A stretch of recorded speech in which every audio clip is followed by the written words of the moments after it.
Hi everyone, Steve Buzza here. Welcome to another episode of Buzz About Golf, a podcast which I'm not quite calling a podcast yet, not until I get a little more traction. So they are just videos in a podcast format.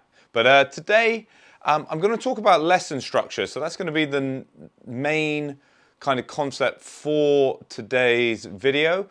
But before I get into lesson structure, PGA Tour, we've just had Bay Hill, Arnold Palmer Invitational, and we have just had the Players at Sawgrass, both won by Scotty Scheffler.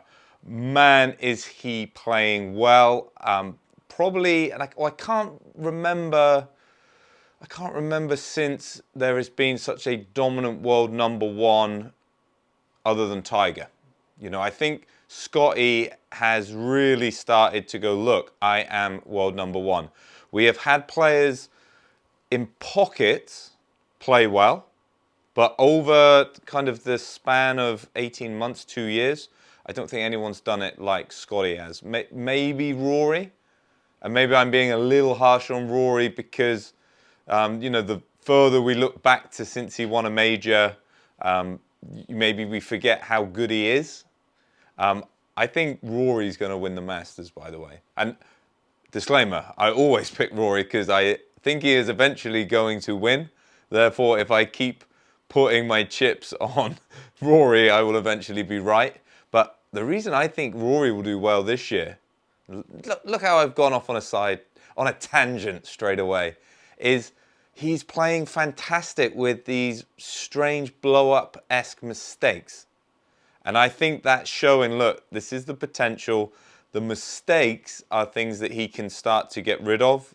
And when we then get to the Masters, I think he can show the good stuff and almost learn from those mistakes.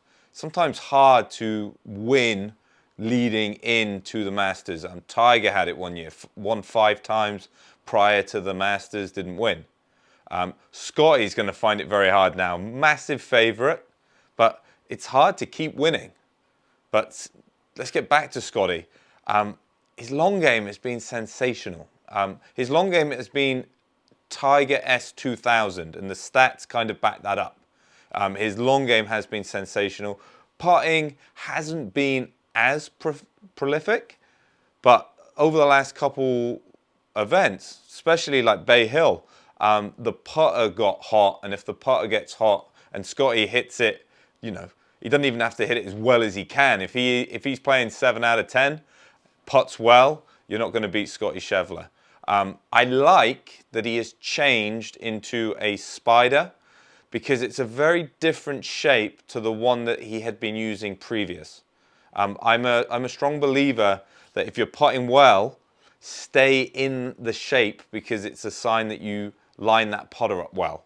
You know, we can do fittings, but let's just kind of guesstimate and go, if you're putting well, you're probably doing a lot of stuff that suits your putting routine. It's likely allowing you to get that ball started on line.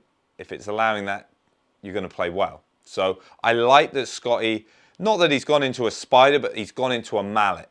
And that, I think, has changed. That's changed a lot for him.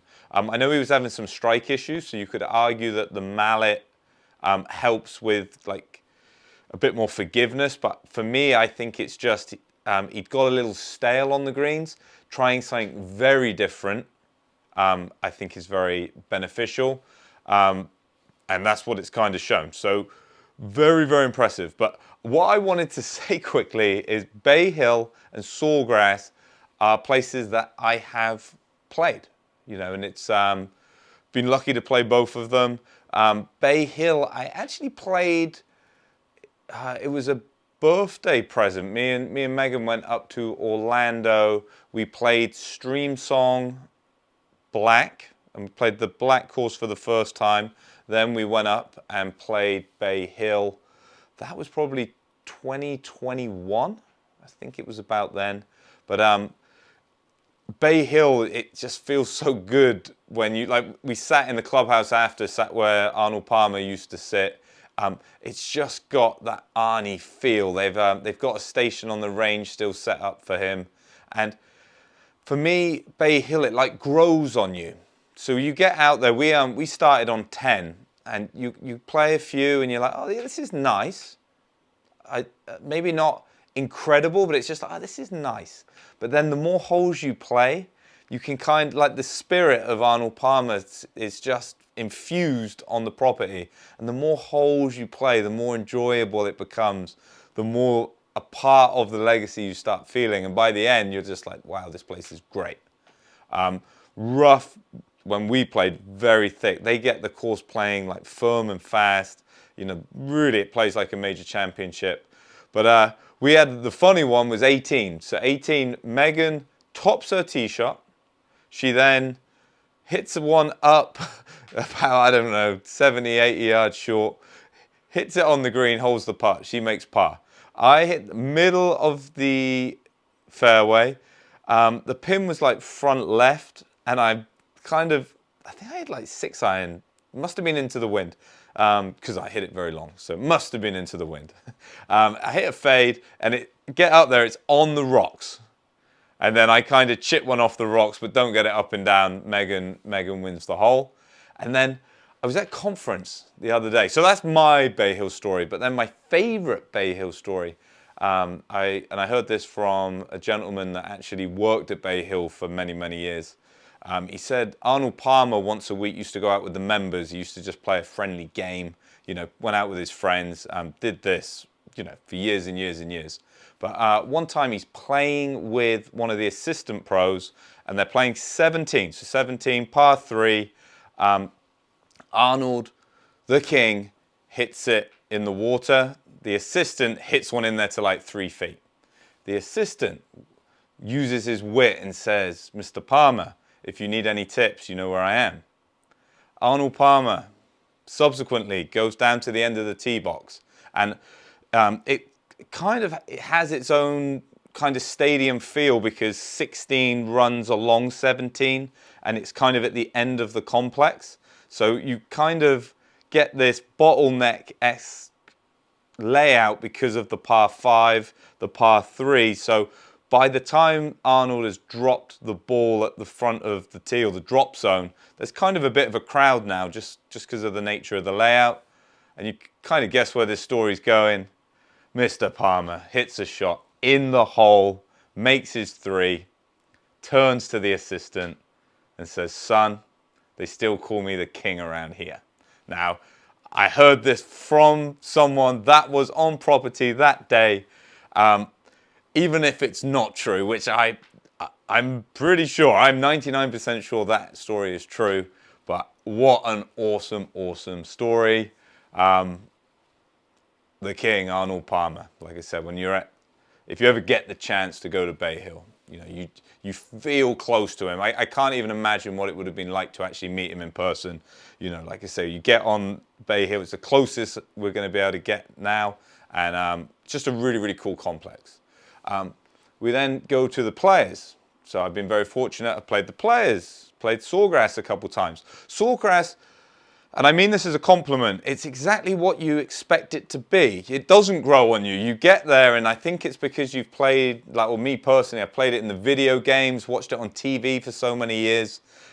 Because it has the embankment around the holes, even with no stands, it feels like the stadium course. It's not just by name, it's by, it's just the way it is. Some of the other courses aren't like that. Some of the other TPC courses aren't like that. But Sawgrass, it just has this stadium feel. It feels like almost the sides of the hole are watching you, if that makes sense. But Rory, first day, makes I think he makes 7 birdies. Maybe he made more birdies than that.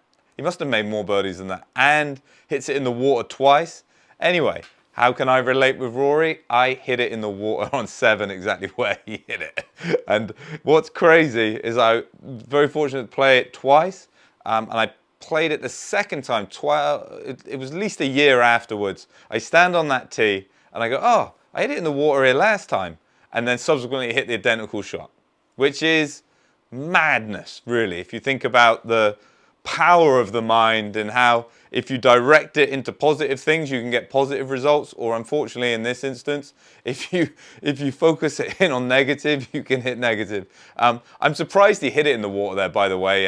The fairway's actually kind of out towards the right of that, and it kind of dog legs around. So I was very disappointed when I hit it in the first time, even more disappointed when I did it the second time. But Rory hits it in the water. I can relate with Rory. I can't relate with the birdies, but this is my sawgrass story. Playing it the first time, I'm playing it off the backs. They let me play right off the back so I could get the tournament experience.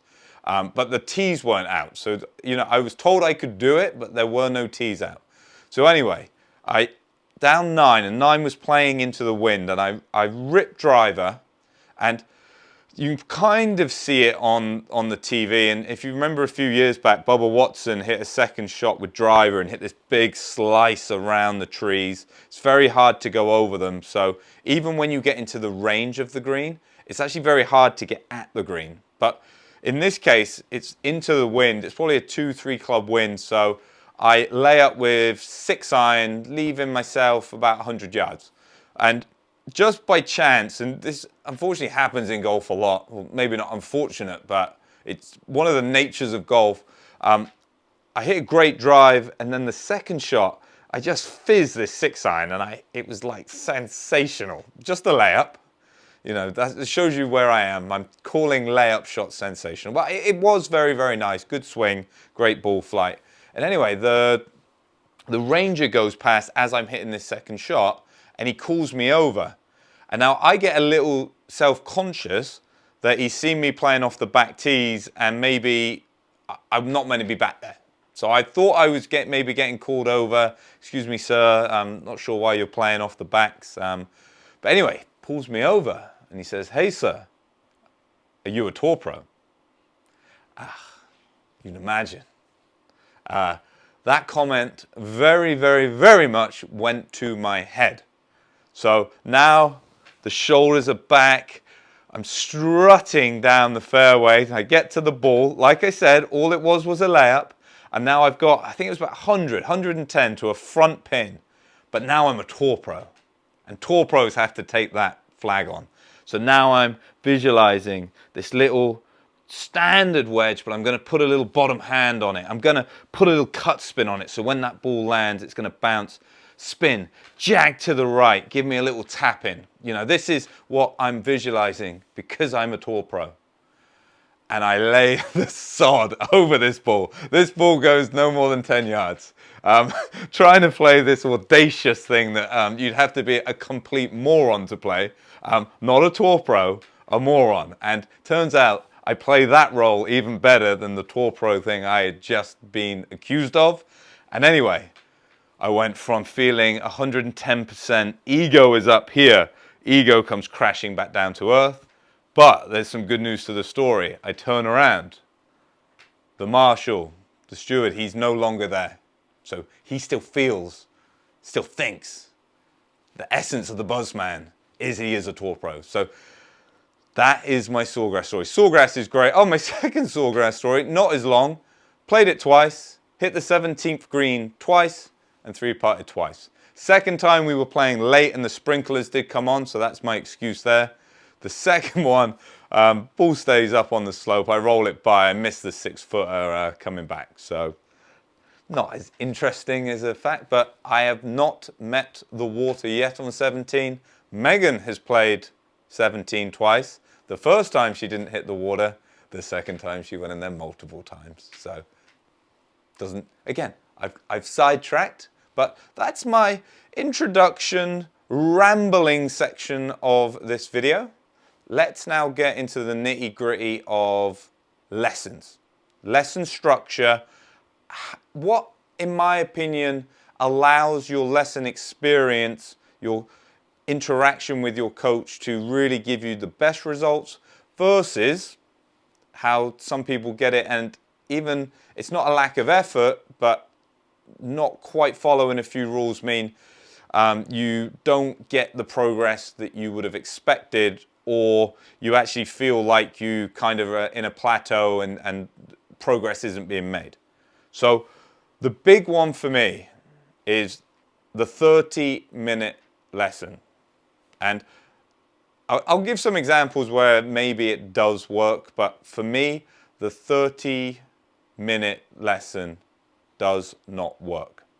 And it doesn't work for a few reasons, but the main reason I don't feel 30-minute lessons work is a lesson and a really good coaching environment has to have a big chunk at the end of the session for retention. That's going over what you've done. That's actually, doing the drills that you might have been prescribed. Being able to just practice get that early practice going so your coach can watch you doing it, you can do it, you can experience it, you can ask questions. More importantly, your coach needs to be asking you questions to ensure you've got 100% down what is required of you and to make sure you're both on the same page. I had a lesson the other day, and we were talking a certain movement, and I'm talking about the downswing, and my student was rehearsing the backswing. So can you see in a 30-minute environment when you're rushing,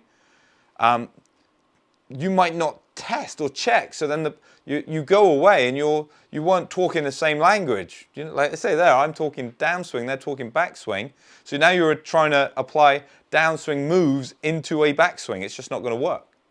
So that's obviously an extreme example or an obvious example.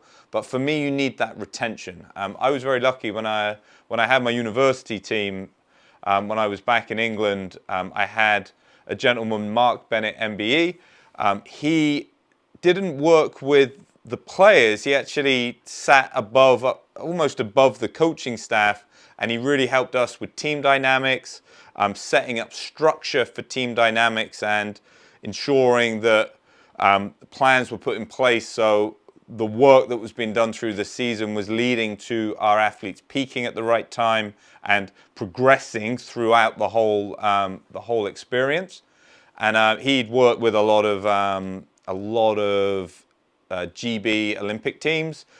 He had worked with England Rugby. I think he was working with Bath Rugby at the time. But like I say, not interacting with the players, interacting with the coaches to ensure we were giving good feedback to our players. So when you become a coach, a lot of the time we're there judging the student. We have no one judging us.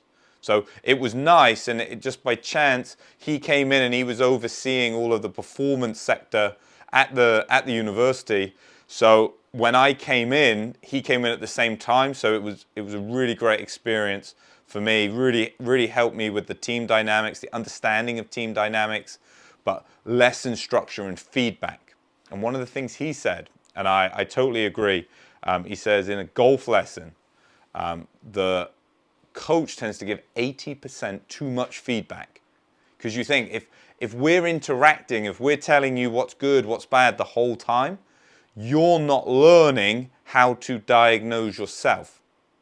So to his point, he is of the belief, and again, this is something that I try to apply in my own coaching now, 25% of the lesson, or just the timing within your coaching session, has to be left for retention. So that would be the last 25%.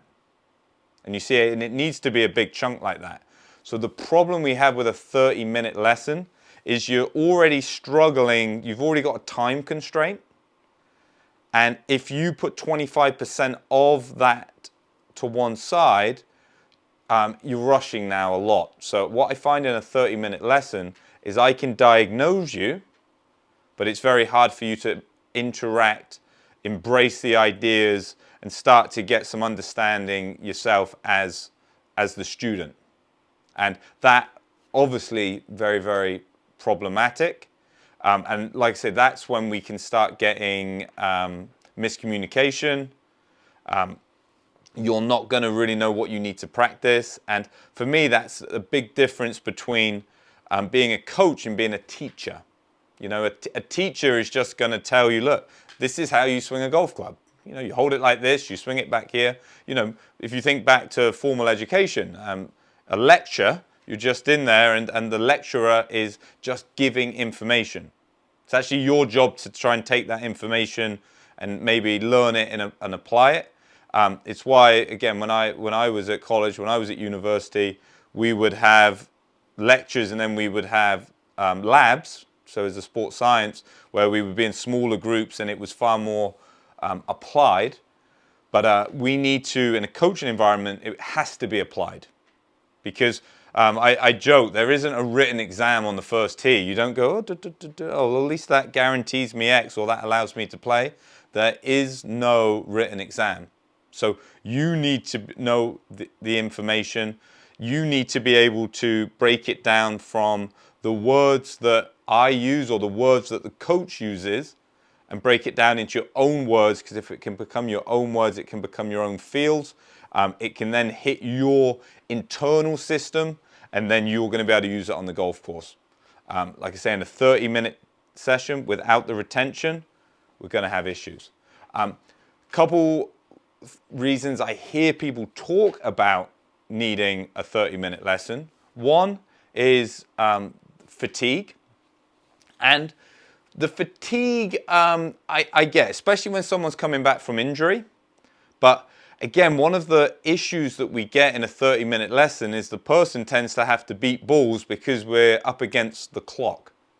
So you're going to actually potentially get more fatigued because effectively your 30-minute session becomes a sprint, whereas if it was an hour, it would be more relaxed and it would be more of a middle distance kind of jog in terms of the cadence of that environment. So I hear that one, and that is one reason why I will do 30-minute lessons. I teach a gentleman at the minute, he's got a bad back. You know, I'll keep it short, but I don't like doing that for the first lesson. So let's say somebody had injuries and fatigue, or just the body with the injury can't hold up to hitting for a whole hour. I still like to do the first session as an hour, because that's when I do a lot of the getting to know the student. What are their goals? Where are they currently? I like doing some body tests, both checking their mobility, and I do some other tests which is more about trying to identify where their optimal movements are, you know, how their body wants to move. So I like to do that because then I've got the framework to work off. So then at least when I'm in those 30-minute sessions, I can work with it, and rushing through content or trying to work hard on trying to get as much done as possible isn't what we're doing. You know, so we can still stay as relaxed as we can. I still prefer the hour, I'll be honest, and guys taking breaks. I'm lucky I can teach out on the range, and we got a learning center where I am. So the learning center, if someone thinks fatigue is an issue, I want them to hit balls in kind of sets and then take a rest. You know, when I'm explaining, you can kind of sit down, have a drink of water, you can relax, but we're not cramming content, and we're not trying to push an hour lesson into a half an hour time frame. But I do understand that. So you see, I've got a little bit of lenience there. The one I really don't agree with is when somebody says, well, I can't concentrate for an hour and I can't take in that information. Understand, an hour lesson isn't double the content of a half an hour lesson. So that's the first thing to understand. And then my counter to that, if you're somebody that's actively saying, I'm probably going to forget some stuff, rushing through is not going to be a way to remember more. It's going to be a way to remember less. So actually not having the time constraint, being able to do the retention and go over what you've been asked of you to show your understanding, to show how you can develop your understanding further. For me, that person needs an hour, if not longer. And you see, I've kind of gone against the 30-minute hour model. 30 minutes to me, and this might sound a little harsh, but I think 30 minutes came from years ago when your head pro, who had lots and lots of tasks, you know, running the shop, running the competitions, trying to be the concierge of the club, you know, and trying to coach. They didn't have the time, so they kind of, well, I'll just give you 30 minutes. Plus, quite frankly, the coaching knowledge wasn't there. So if you as the coach is lacking understanding of the golf swing, the last thing you want is to be there for an extended period and then people start prodding holes in your guidance. So doing a 30-minute session is easier. You get in, you get out, there's no awkwardness. Times have changed. Lots of information is grown from those times. So I'm extremely fortunate with the technology I have, the information I have here. It's definitely come off of the back of that generation. But for me, the 30-minute session started then, and it's just carried on. And again, I appreciate there's the financials of that as well. But for me, 30 minutes, not so good. Hour, a lot better. For me, and you know, I've been very fortunate that I'll get people come to see me. So when somebody isn't coming from local and they've had to do quite a hefty journey, we'll tend to do a 2-3 hour. I've done sessions, especially with some of my elite players, you know, we'll do the whole day. It's not a cram fest when it's in there. It's so interesting. I used to offer a 3 hour when I was back in England. It was the most enjoyable sessions. It was relaxed. We could get through the content. We could chat. We could then really talk and get down to the nitty gritty of, actually, I get these feelings on the course. Because think about it. If you're in a 30-minute, and you could argue this with an hour as well, we don't want to feel like we're churning, because we want to be able to interact with the information and go, hey, this reminds me of when I was on the golf course last, you know, and then things start coming up. You know, you start getting to the root cause of issues. And when we get to the root cause of issues, we can make our students a lot happier. And happy golfers enjoy golf more and they shoot better scores. So sometimes having that longer time frame, you start to get more of the root cause. The amount of times, like I say, even in an hour lesson, but certainly in a 30-minute, when you're 25 minutes in and then they go, look, I can't putt at all. And we've just spent all the time on long game. You know, there's no way you could do both in half an hour. But can you see what I'm saying? You get to the root cause and it's too late to deal with it. So for me, 30, not a fan, unless there's been hour blocks and you're just kind of doing some maintenance. You know, when you're doing maintenance work, maybe half an hour suffices, but a half an hour in isolation with sessions not nearby, I'm not a fan of them. I'm really not. And again, even with the monetary thing, I would rather you had an hour once a month than had 2 half an hours once a month. Because I don't want that time constraint. At least you can talk and come up with a plan. But that leads in nicely. How often should you have lessons? And again, I'll give you my ideals, the optimal. Remember, the optimal sometimes isn't viable, but the optimal, and then where I get concerns. So weekly, I think, works best for your average situation. Bi-weekly works, but then as soon as we get beyond bi-weekly, 3-4 weeks, once a month, I find that problematic, and it becomes problematic because the student, the golfer, starts to make the changes and they start to integrate the changes. And what happens is maybe you stay in the drill and you actually start to almost overwork the drill. You integrate it and it's time to now move on to the next thing, or it's time to use the movement. So remember, we're playing golf. We're not playing golf swing. So you might find, hey, I now have this. It feels pretty good in my swing. I now need to change how I'm practicing. I need to change my lesson environment. So it becomes more about using the skill of it rather than just having the positions. For me, we take positions, we turn them into dynamics, then we turn them into skill that we can use on the golf course. When it gets stretched out, when you're seeing your coach, you end up making great progress, and then all of a sudden you either stay in the drill or you lose the direction in which you were going. You know, let's say you had a great plan and it was setting you towards your goals, and then what happens is all of a sudden we start getting different theories, options. We see different things. We start feeling different things. Because the crazy thing is at the beginning, like if I give you a brand new move, one of the ways you can find the move is it feels so different. You can use that to your advantage. You go, oh, it feels weird when it's here. So you use that weird feeling to get into the position. But the problem is as your body starts to accept that position, the feeling of weird becomes more and more normal. So then when it integrates, if you now go to that weird feeling, you're not going to the new position because it's integrated. So you start to go into a different position. And as soon as we go in one position's different, with the way the golf swing works and to create balance and synergy within the swing, something else has to change. So all of a sudden things start messing around. You know, and a simple one would be alignment. Let's say you were aiming too far to the left.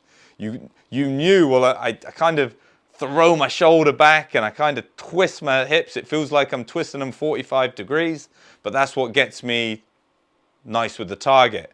If you stick with that feeling, all of a sudden we're aiming too far right. Crazy thing with golf is we don't hit it down the target line every time. So let's say you've made a great change, you're playing great, and then just through the randomness and the probability of golf, you hit one to the left, and you go, oh man, I must be aiming too far left again. So you see, so you then shift to the right. And the more you shift, you're now overcompensating. So now you're having to do another move to actually try and get it back on the target. And can you see, that could be avoided, and I appreciate alignment is a very simple one, but that could be avoided if you were scheduled in to make sure your coach sees you and go, hey, you're doing pretty good. That's good now. Let's not do that anymore. We can maybe do a little bit of maintenance at the beginning of your practice session. Maybe put a stick down for the first 5-10 shots when you're warming up before you go out. But this is no longer our focus. We need to either work on another move, or like I say, we might go, look, the swing looks like it's capable of doing some good things and allowing you to get to your goals. Why don't we now think about how we're going to apply it? So you see, it's moving you through the coaching process. For me, and if I give you the quick synopsis of how I like to structure my coaching, find, feel, perform. I like to find the move that suits you. Not just give you a random model or give you a random, look, Scotty Scheffler's winning this week, so we're going to use Scotty's swing.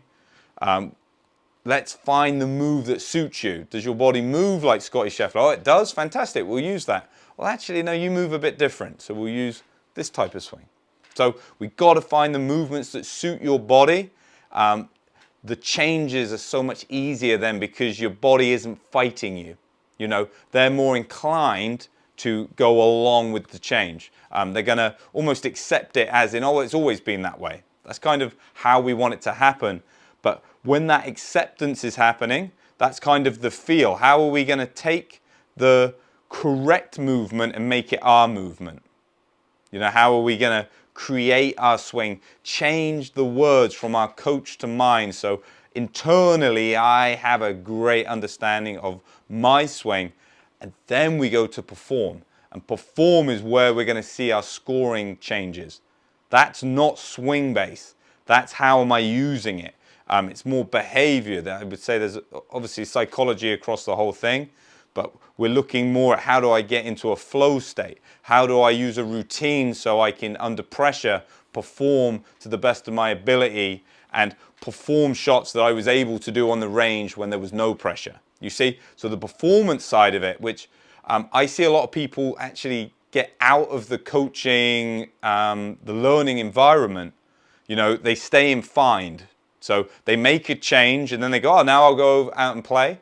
Might have made an improvement in the mechanics, but might not see an improvement in the scoring because they haven't switched from mechanics to the usability. And I think that's a big one. So people kind of step out, or people cycle back into find. So they make a great change. The swing is capable of making their goals, their dreams come true in their golf, and then they go back and change something else. Because remember, there's always something you can change in your golf swing. And the beauty is you keep changing it, and without knowing, in a cycle, you're just back to changing something, changing it back, changing something, changing it back. So it can become very cyclic in the change. We need to go, once I have made a change, I want to move through. So can you see how having regular lessons, it's a great way to maintain the changes, make sure you're doing maintenance work, so you're always, we talk about plateauing, but what we don't want to do is shift back.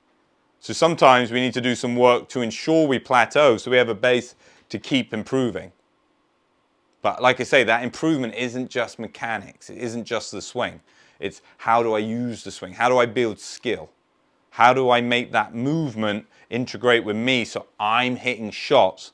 I'm not just a guy with or a girl with a very nice swing.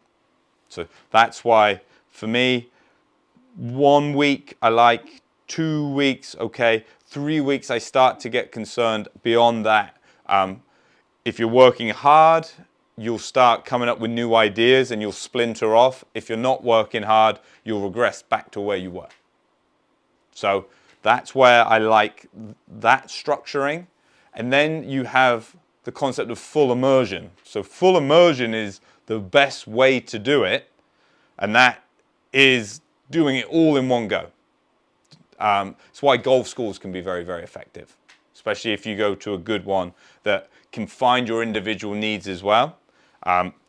Doing it again and again, day after day, doing lots of sessions back to back to back, that to me is the best way. That's the best way to learn. But like I said before I started talking about this, I think the one a week is more manageable in everybody's daily lives. You know, if you have the opportunity to do a golf school, again, that's why golf school can be very, very helpful. Me and Megan were doing some great golf schools. They're really, really fun. Didn't have the time constraints. So again, everybody's more relaxed. One of the keys to get into a flow state, and being in a flow state is what's going to allow you to play your best golf, is you get time dysphoria. You lose the sense of time. And can you see, if you're cramming in a 30-minute window, you're not going to experience that. Therefore, that time constraint can stop you getting in the flow. And if you're not in the flow, you're not going to learn at your best. You're not going to play at your best. So having a golf school, you see, now we have the opposite. We've got time to fill. We've got opportunity to get through content, do some individual practice, ask questions, be relaxed in the situation. That's going to allow us to get into a beautiful flow state. So now, not only is the environment good for learning, my mind is in a place to learn. And then that just, then we're cooking on gas. That's when we're going to have some real nice work. Again, so that could be a golf school, or if you're having an individual. So let's say your local pro sells a 5-hour package. Splitting it out so you've got access for a longer period sometimes makes sense. You know, you go, at least I've got someone to keep checking. So I understand how that makes sense. But to get the most out of that package, I'm doing my first session with them, and I'm following up with a second one very quickly, even that same week. If I'm making progress, I'm definitely seeing them the following week. I wouldn't even be against having 2 that following week. So you see, I'm getting through the package fast, but now I'm immersed in it. I'm going to go home and I'm going to be thinking about it. You know, if I'm thinking about it, my body internally starting to work out what are we trying to do here. You know, so you start to integrate the concepts. I say this semi-jokingly, and I say this to my students. When you just come to see me, you're renting my information. Find is renting my information. I'm finding the best solution for you. The interacting with the information is when you take my information that is rented and you take ownership of it. And think about it.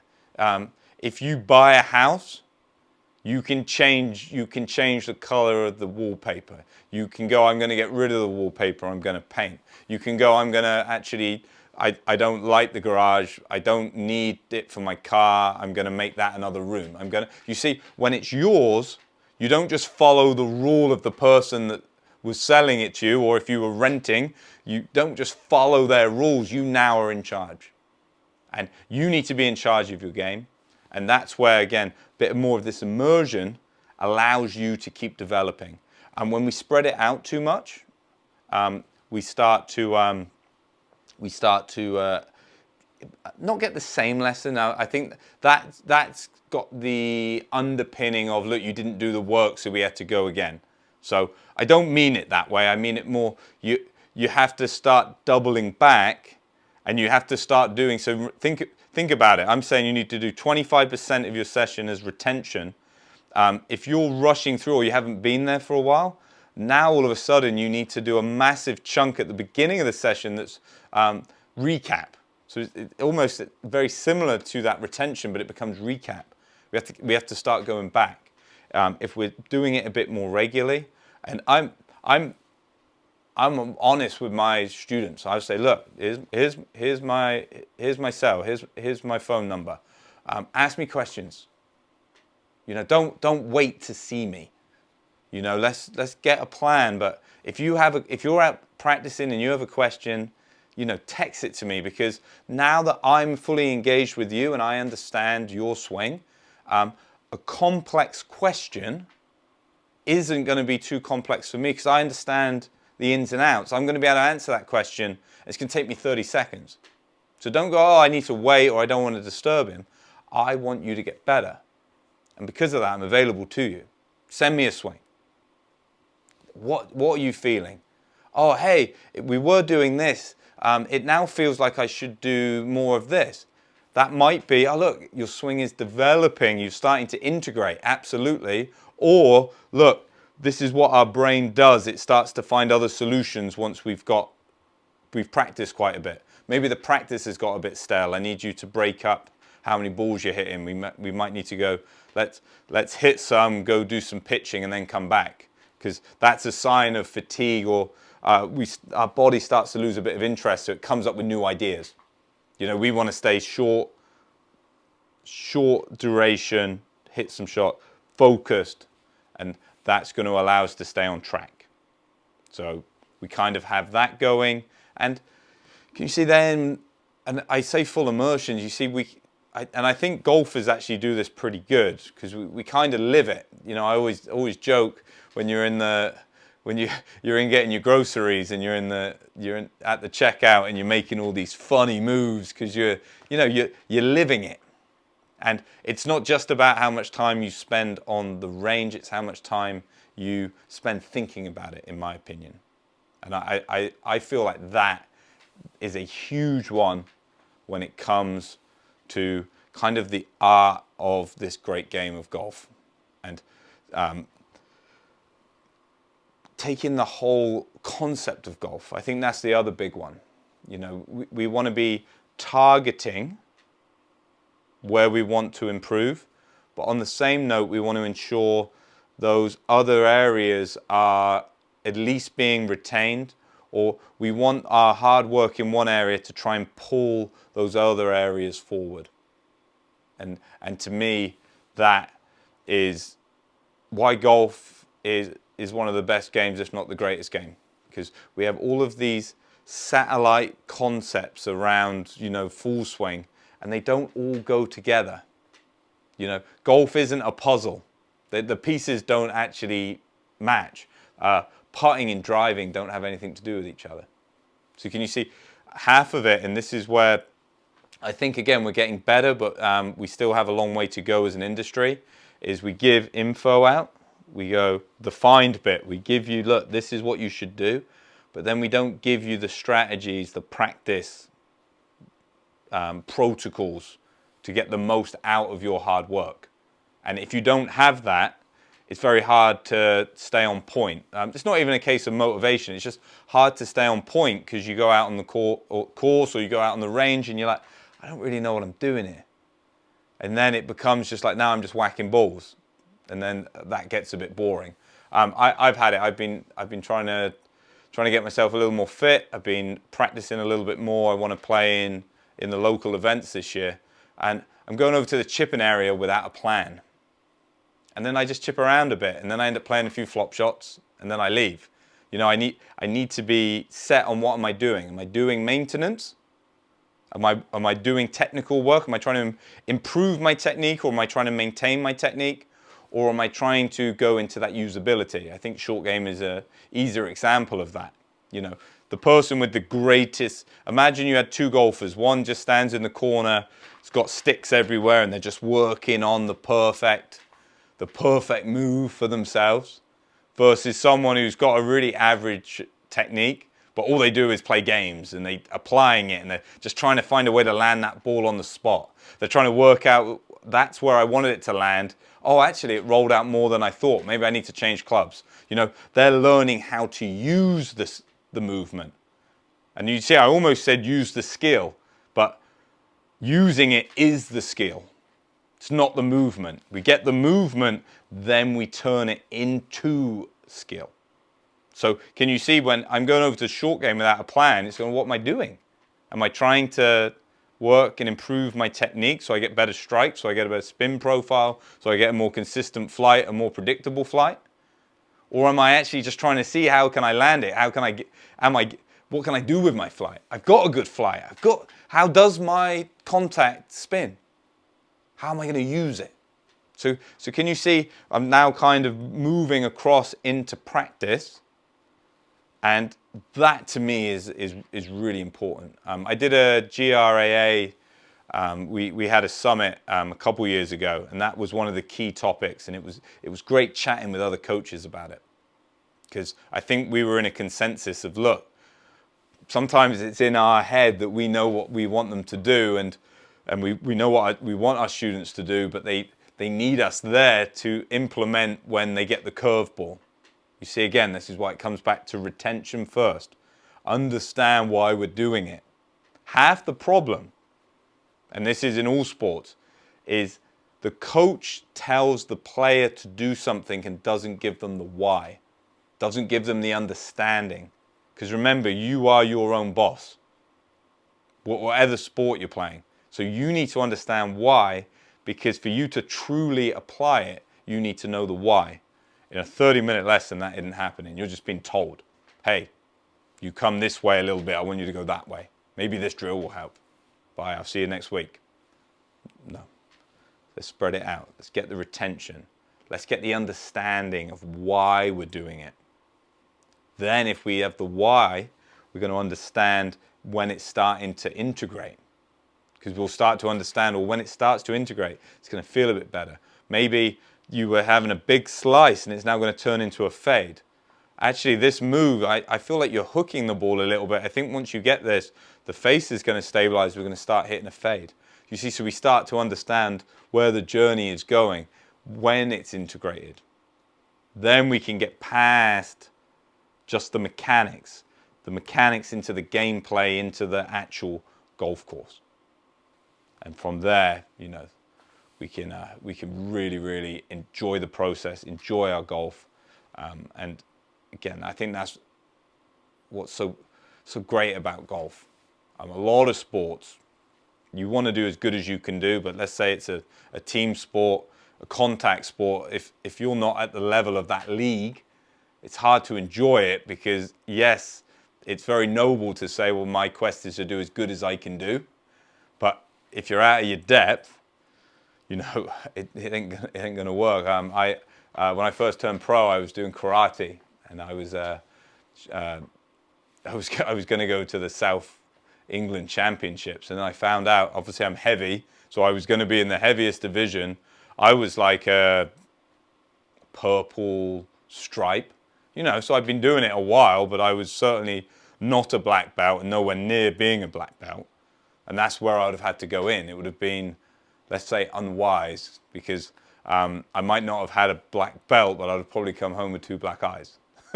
Even though ironically a black belt would have too much control to do that. That would just be sat down a few times and then I'd go home with my tail between my legs. So can you see, that wouldn't have been a good way to apply it. We don't deal with that with golf. Golf very much is getting as good as we can get. And then it's going, can I do it in that environment? So you see what I'm saying? So that's the beauty of golf. But we want you to be in control of your learning experience so you can truly get to where you're capable of getting. Because the more I teach this game, I don't feel like it's complex. I feel it's easier. And sometimes I fall into that trap of, oh, yeah, golf's a very, very hard game. And, it's challenging at first, but it's not as complicated as it sometimes appears. If you get a good find, if you have somebody give you good information, so you are trying to make a movement that your body is strong at doing. Your body is now going to become a teammate, not somebody that's going to fight you. So now we're not in a situation where we're fighting ourselves, so all of a sudden that level of ease is definitely going to now start to ooze through. We then start to realize we don't have to keep going under the hood and changing something else in the engine. We can create a swing that is able to get us to satisfy our goals. So we got to start to learn how to use what we've got, not break down and keep adding to what we have. We want to learn how to use it. We then have to go into performance. And when I say performance, that's not just because that doesn't mean now I have to play tournaments. Performance is more of how do I use it. The analogy I use is Formula One or motorsport. You need the mechanics to build you a good car. If you don't have a good car, you ain't going to win the race, especially in Formula One. If you do not have a good car, you are not going to win the race. But on the flip side, it gets to the point the mechanics have to hand that car over to the driver. And then the driver has to learn how to get that car around the track. So you see, the performance is learning how to get that car, get that movement, get that swing around the track, get it around the golf course. Formula One, just because the mechanic doesn't spend all winter on the car, hand it to the driver, and then I'll see you in 9 months. You can still take it back to the garage. You can still maintain it. You can still put upgrades on, but you don't just stay in the garage. And that's what I see a lot of people do, whether they're practicing on their own, whether they're having short format lessons, whether they are just not appreciating their improvement. Golf is a bugger for that, by the way. The amount of times I'm doing the speed training at the minute. I'm using the stack system. I think I have like 2 more sessions to do. But last session, I started getting a bunch of personal bests because I hadn't done that weight since January. So the way I was going through the program, I hadn't done that weight for a month and a half, almost 2 months, and my body had improved within that time frame. It didn't feel like, I didn't feel faster. That's the damn problem with golf. You think, oh, once my swing gets to here, I'm going to feel like a different guy. And like I said, when you put a new move in, it feels invasive. That's when you feel the change. But then once your body accepts it and grabs onto it and pulls it into the system, it goes back to feeling how it always did. It's the best way to get it into your system. But on the flip side, you go, oh, I'm still the same guy. And you don't realize the progress you've made. You don't realize you've now got a toolbox that you can go build something pretty damn good on the golf course. And like I said, that stack system example there, you go, wow. And I'm like, oh, I'm 5, 6, 7, 8 miles an hour faster than I was then. Wow. That's pretty crazy. But that's the progress you've made because I kept showing up. I kept week after week after week, with your lessons, week after week after week. We grow. We start gaining understanding, knowledge of not just the golf swing, your golf swing, and then how you apply your golf swing. and then how you take that package and apply it and use it on the golf course. Not your golf course, unless you own your own golf course. So your swing, your feels, your strategy now of how you can be successful with that, and then how do I apply it on the golf course. So I hope all that makes sense. I hope it wasn't too ranty, and it's never my intention. Obviously, I'm extremely passionate about this, and I have been extremely fortunate. You know, got my sports science degree, followed up with my biomechanics masters. I've done lots of certifications. I'm not going to name them all, but I've been lucky. I've been to seminars. I've spent time with great, passionate coaches, and what I like when you spend time with really good, passionate coaches, I said about that GRAA conference that I did a couple of years ago. It's not an ego fest. It's not, oh, I think we're doing everything great. You know, as coaches, we're talking about how do we improve the learning experience? How do we get buy-in, understanding, our students taking ownership? I had a gentleman a few weeks ago. He said, you realize the way you're teaching me, you're almost trying to get to a point where you're going to be unemployed, because most of the time, and when I've done lessons in the past, I felt like I need them. And that's because the coach had the feedback, had the understanding, but they were maybe not even letting the golfer realize that, look, you're renting. If you're renting it, you're always going to need me. I want you to take ownership. And that's how I'm going to teach you. But if we're going to do that, we have to do it in a format in which it allows you to fully engage, fully get that understanding, integrate, and perform your best. So, like I say, thank you for watching. As always, stay happy, stay safe. Hope to catch you soon. If you've got any comments, any further questions, any ideas of what you would love next, you know, and I know I keep saying this. I think this is the third one I've done. This is a very new project. You can tell I'm passionate. I want to let this information out, and I want to collaborate and look at your comments, see what you think, see what you've experienced, and then I will definitely be getting other people on. And at that point, I'll probably then start to realize I've created another podcast. Probably wasn't needed, but I'm enjoying it, and I hope you're enjoying it too.